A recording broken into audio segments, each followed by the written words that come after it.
The War Within, some hotfixes are in here. We'll talk a little bit about these. We'll talk about some of the currencies coming in for the anniversary event. There are quite a lot of them and quite a lot of currencies being reused, as well as how much things are going to cost you in the anniversary event. A little bit about Dracthyr too, but let's get into the news. Here we go. Starting with the fixes that just went into effect yesterday.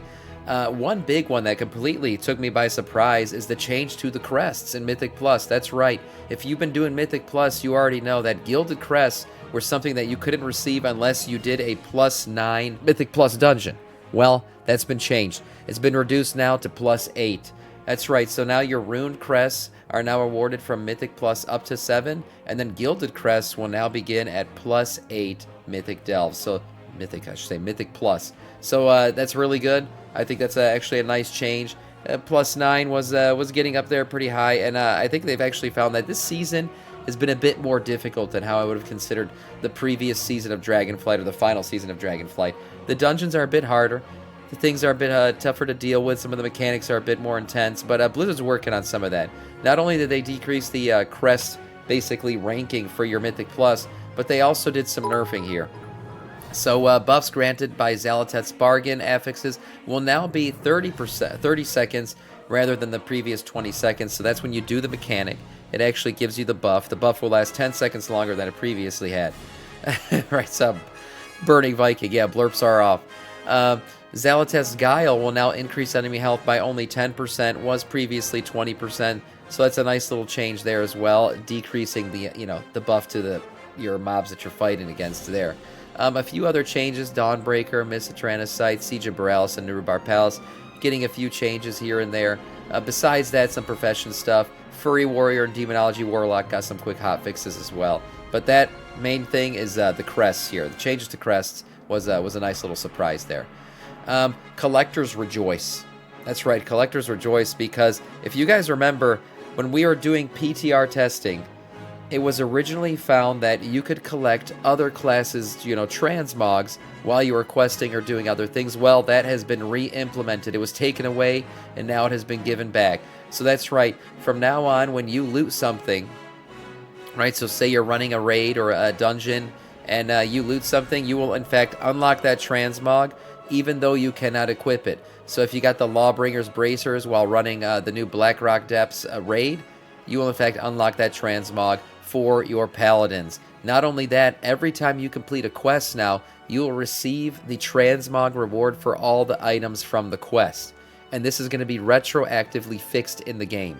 So this was a behavior that was initially discovered, as I was talking about, in War Within Beta, though inexplicably removed when the expansion finally went live, leading to many people saying, what the hell just happened? So yes, now when you complete a quest, you get the different armor types. Sometimes you pick the cloth boots, the leather boots, whatever. You will get the transmog for all of them.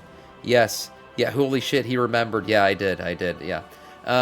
This is a really good thing. Nice for transmoggers, nice for people who like to collect things. And it basically rewards you just for playing the game, rather than having to play the game on a certain character. That's good, basically a time saver for transmog. Yes, most definitely. As many of the things with warbands have been, it's all about time saving. It's all about, efficiency, respecting your playtime and things like that. And this certainly contributes to that. Now, moving on to another way to collect, things, right? Transmogs and things. There's plenty of that going on in the anniversary event that's coming up. And there are also plenty of currencies that are going to be used in this event. So we got here 1, 2, 3, 4, 5, 6 different currencies that will be used, not to mention gold and silver, so 7 there if you count those, that will be used in the anniversary event. The new one is the bronze celebration tokens and the time warped relic coffer keys. So the celebration tokens, you'll be gathering those up throughout, just doing the quests and the events and things like that, some weekly stuff, daily stuff, all kinds of things. That's what you'll be using to get your tier 2 transmog sets mainly. And then your time warped relic coffer keys, you'll earn those through the Blackrock Depths raves on all difficulties, and you can use that to exchange for basically certain pieces of gear from the raid. So all the gear that drops in the raid will obviously drop in the raid, but you can also purchase specific pieces of gear, and this gear is going to be dropping at a heroic raid item level. So That's going to be a nice way to upgrade some of those slots that maybe you're still lagging behind on. Time Warp badges will be used to earn from, obviously you get those from time walking events. Marks of Honor will be used in exchange for legacy weapons for PvP players. And then Ancient Mana, well, obviously something that you gather from Suramar. I don't know how that's going to be useful, but I guess it is in this event. And then Polished Pet Charms, redeemable at Pet Masters. So there you go. The anniversary vendors, there are quite a lot of them, and we'll talk about some of them here. By the way, once you've collected 100 of these bronze celebration tokens, you will in fact receive some bonuses there. Well, you'll be able to get the tokens much faster. You'll earn an achievement called Upgraded Apparel once you also get your first set of Tier 2, and that'll allow you to buy your next sets for a cheaper price. We'll talk a little bit about how much it's going to cost you to in fact buy all of the Tier 2 sets in here in a second.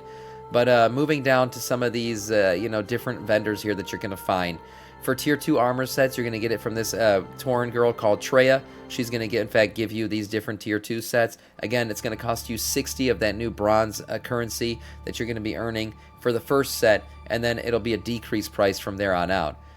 You can also go to the out-of-timely trinkets, right? This guy's going to be selling those. You'll be able to use the bronze celebration tokens as well as some gold for some of this stuff. This guy's going to be selling you the pets. That's right. The baby blizzard bear, all those other things that you want. Lil Doomy's hilt, different things that you can buy from here, different pets, I should say. And the Corehound chain mount will also be purchased from them, as well as the Obsidian World Breaker. This one was taken off for a bit and came back maybe, so we're still not sure. But I think this is going to be, in fact, something that we'll be able to purchase. Yeah, well, what a time sink. Indeed. Yeah, it is a time sink. But the thing is, we got plenty of time to do it. This event's going to be going well into January, or in early January, so there's going to be a lot of time. And actually, Blizzard predicts that in order to get your Tier 2 armor set, it's going to take you 2 to 3 weeks to get that first set. So yeah, we'll be grinding, we'll be doing some things, but content is not lacking, that's for sure. Moving on to these guys, prepare for a battle and PvP vendors.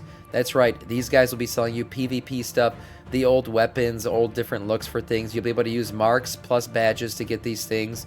So a big list of weapons and different stuff you'll be able to get here. So yeah, if you're a PvPer, you like the look of some of these things, some of the transmogs, you'll be able to go back and buy some of them. The Historian Mattis Anniversary items. So this is a vendor that will be selling you different, time walking stuff.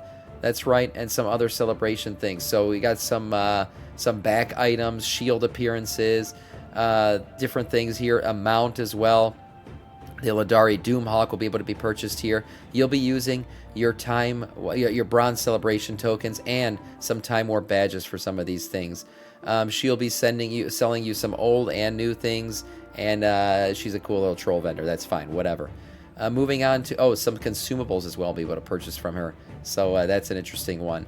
Moving on to this little dwarfy boy here.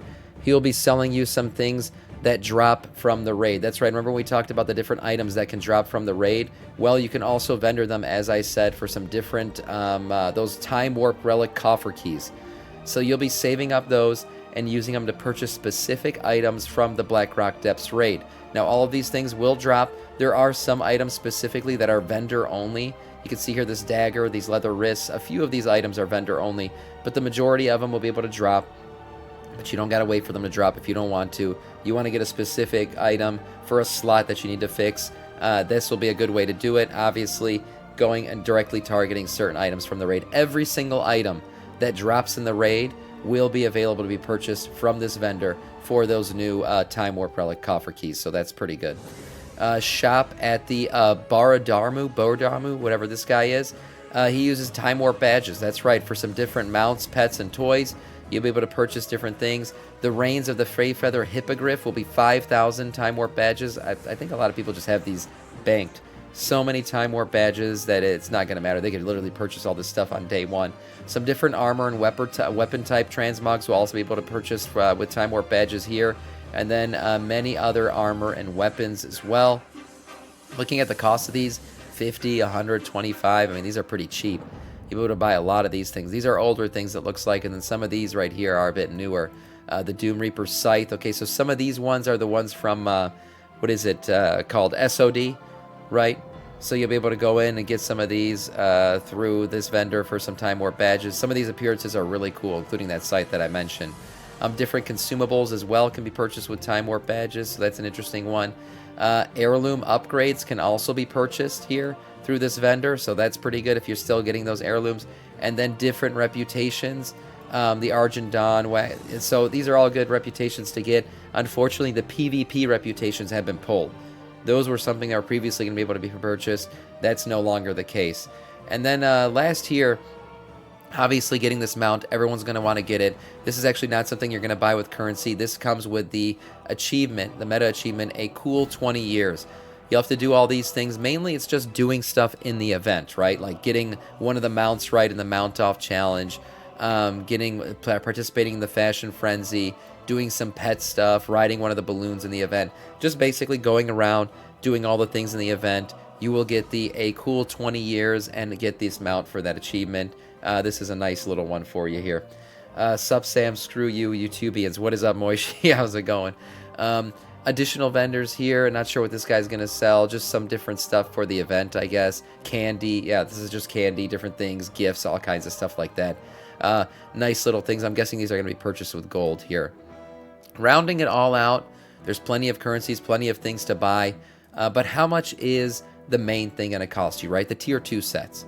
This is the thing everyone's going to want to get. This is the thing everyone's going for. As I said, Blizzard predicts that this will take about 2 to 3 weeks of grinding to start to be able to get your first tier set, and that first tier set will cost you 60 bronze celebration tokens. It is believed that 320 tokens will need to be used if you want to purchase all of the sets. Now, if you're wondering why the math doesn't math there, you're like, Sam, what are you talking about, 60 times all the different sets? That's way more. Yeah, well, you get a discount. So your first tier 2 set will cost you 60. After that, each tier set will cost you 40. And then after purchasing your second eternal tier set, all remaining 11 tier 2 sets will cost you 20. So that keeps decreasing there down to 20. All in all, adding up to 320 to purchase all 13 tier 2 sets from the anniversary event. As I said, the first one probably take you 2 to 3 weeks to get those 60 bronze celebration tokens. You can get them through doing the different quests, the different daily and weekly things throughout the anniversary challenges and all that stuff. Doing those things will all reward you with the bronze tokens, and then you use them to buy this, obviously. Decreasing, just like the value of Sam. Yes, of course. Dracthyr, Glide, comparisons for evokers and non-evokers. If you don't know, Glide is a Dracthyr ability, right? It's their racial.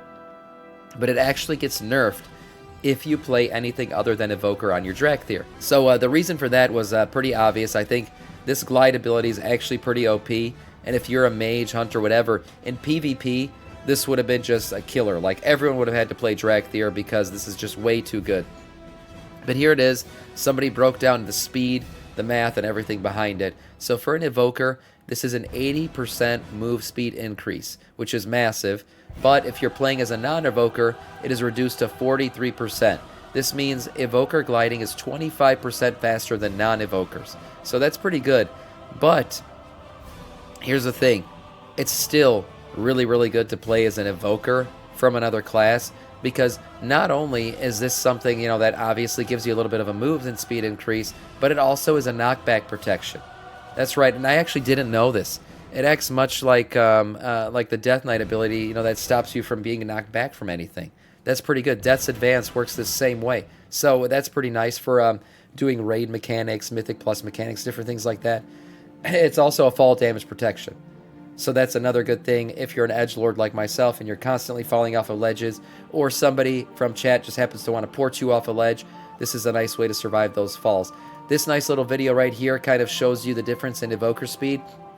So we have a regular person running, then you have an Evoker Dracthyr, and then you have a non-Evoker playing as Dracthyr. So you see right here, clearly ahead, they're going to get to the steps first, the Evoker, but the non-Evoker Dracthyr is still much faster than a regular run, which is pretty impressive.